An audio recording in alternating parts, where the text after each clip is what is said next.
Today we read in the Gospel one of Jesus Christ's most profound statements where he says, "Let your yes mean yes and your no mean no, and anything more is from the evil one." And I love this statement because it just allows God and people to know where you stand. It gives a firmness to our existence as free acting agents. And in some respect, our Lord would rather someone say no to serving him and come to find out later in life their need for God and that his ways were good for their very soul, rather than giving some kind of fickle yes or some maybe.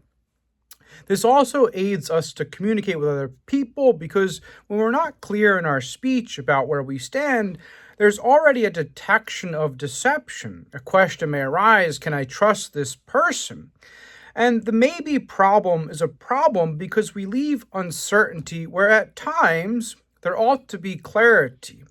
But on another note, or on the other side of things, it can be that we do not know and need time to think about the answer, or even need to pray about it, which is not the same thing as maybe. In fact, it's often the virtue of prudence where one thinks about something completely and sincerely, rather than just simply telling someone yes or no without any real consideration. Further, this is how we become a dependable person that people can rely on, where we are not slippery in our speech, especially when it comes to the commandments of God and responding to him directly.